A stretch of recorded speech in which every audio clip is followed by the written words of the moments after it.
Hey everybody, Rob here. It's time for a couple of stories from the ProRevenge archives. First one, Leech tried to fail me, gets suspended. Let's jump right in. Hey, did you know 53% of you aren't actually subscribed to the channel? Hit that subscribe button for more daily Reddit stories.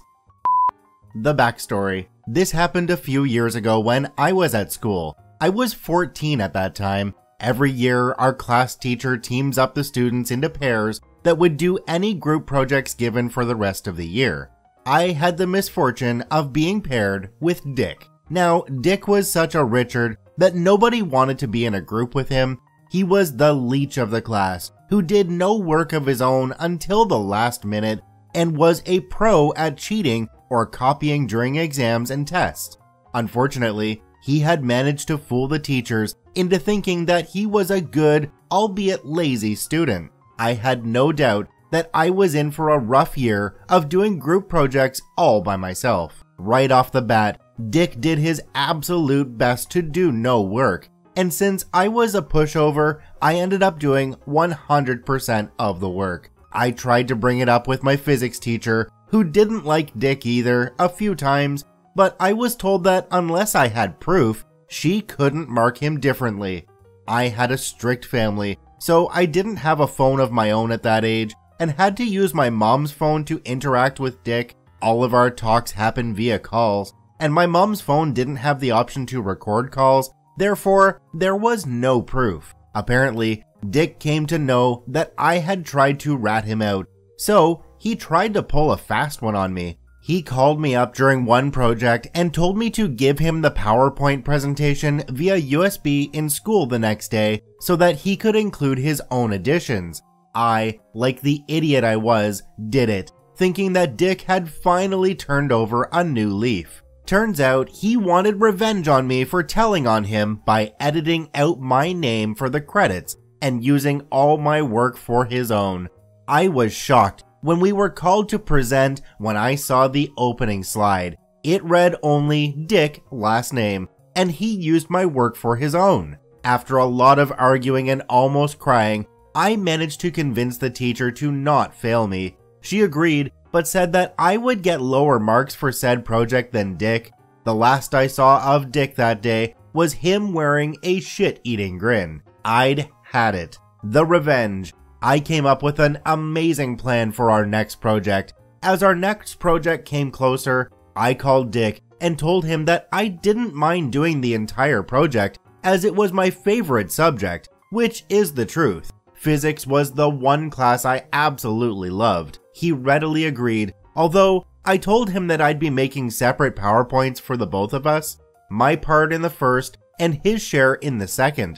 I told him I'd simply include a video in his PowerPoint so he didn't need to read it to prepare himself. Instead, I prepared my part diligently and began to create his worst nightmare. Instead of the explanatory video on, ironically, friction and forces, I included a video from browsers that had the actors getting right to it from the beginning. As I expected, Dick didn't recheck his part, which was a good thing. Time to let it play out. The next day when we went to class, I asked Dick to come with me to the teacher to tell her that we had separate PowerPoints. He agreed.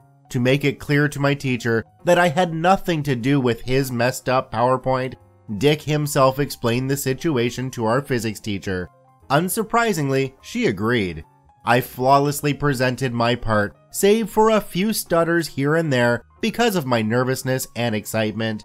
As soon as I said, "Now Dick will show you a short video that shows you how blah blah blah," I quickly stepped away and waited for hell to unleash while Dick swapped my USB for his and started his PowerPoint. The next few minutes were hell. As soon as Dick started the porn clip, everyone went slack-jawed, including Dick. My physics teacher was too stunned to turn off the computer. I swear, if a student hadn't recovered in time, my classmates would have seen a eventually.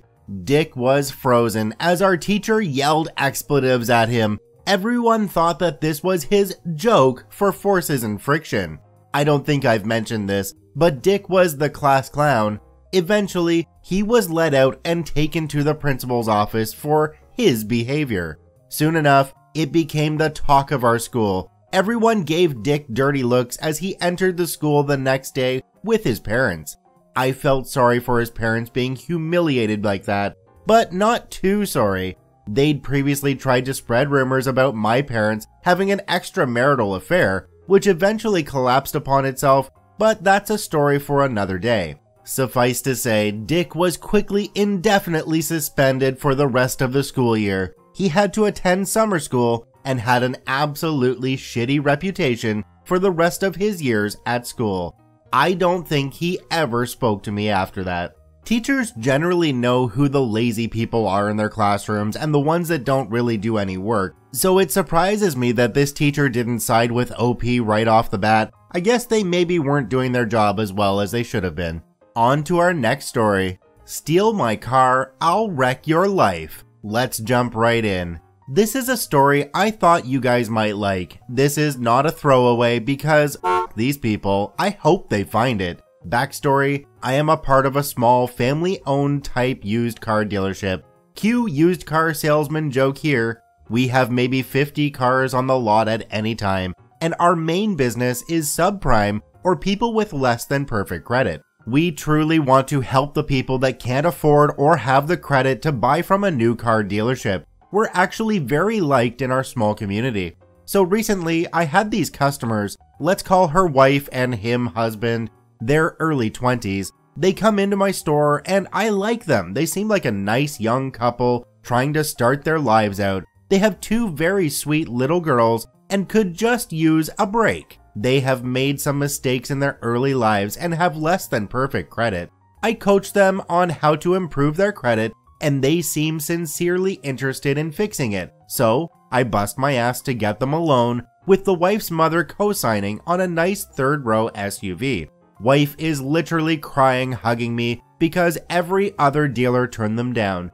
Now they are a little short on the down payment, so I take a check for the balance and we agree I'll cash it on his next payday. Mistake number one, but pretty common in this line of work. I forget about them until the next week when I drop the check at the bank along with other deposits.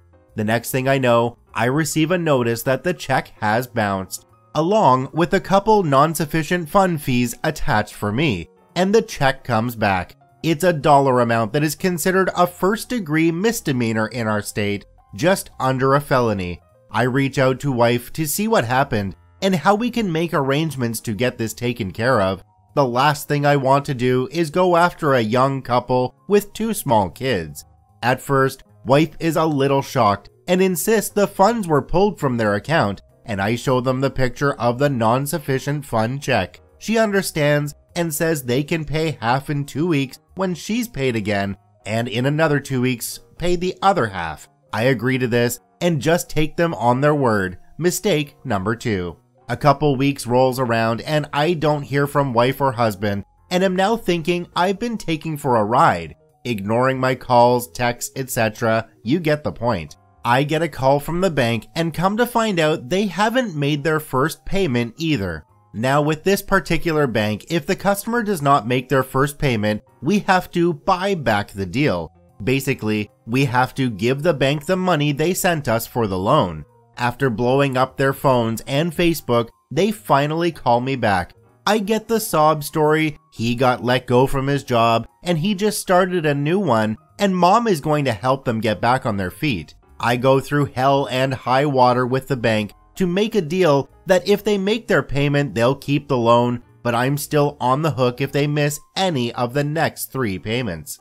Wife also tells me they'll make payments to me on the bounce check once he starts getting paychecks. So I agree. They make their payment to the bank and I go about my life until the next month comes around. I get an email from the bank saying wife didn't make the next month's payment and won't answer their calls.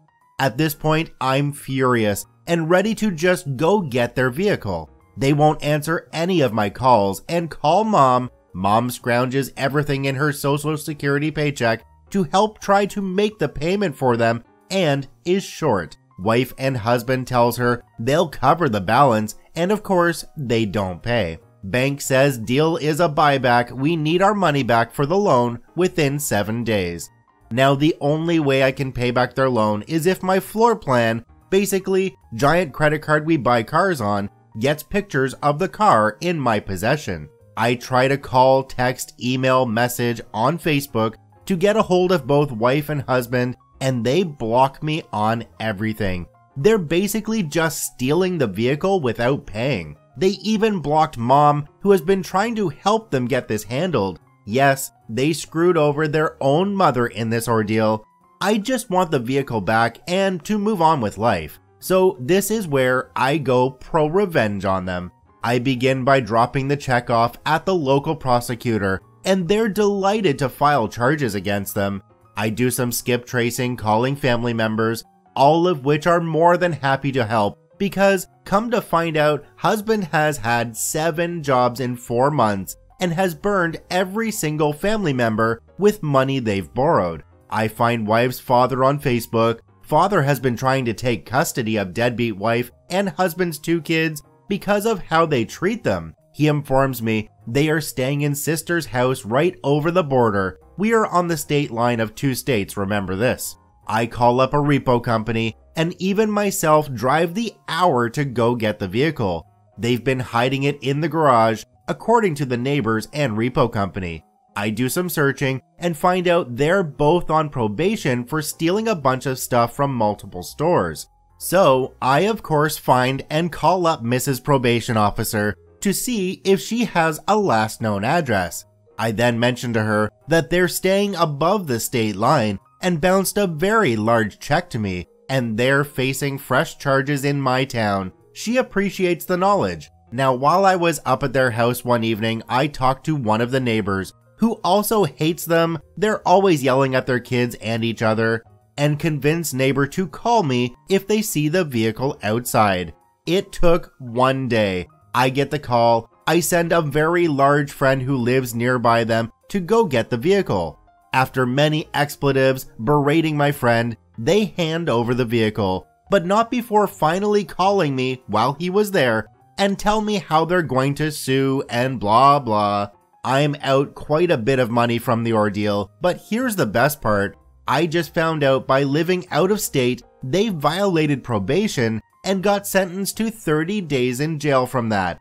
And they also just had their video court date because they're currently in jail with the probation violation with the local judge on the new charges of the bounced check. I got my vehicle back, and guess what? Deadbeat wife's father got custody of the 2 kids.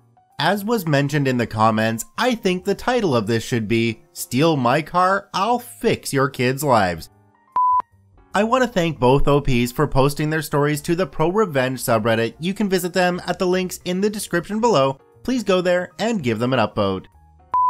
Once again, this is Rob from Karma Comment Chameleon saying thanks for watching. If you enjoyed the video, please hit that subscribe button, drop a like, and share it with your friends. And we'll see you in the next one.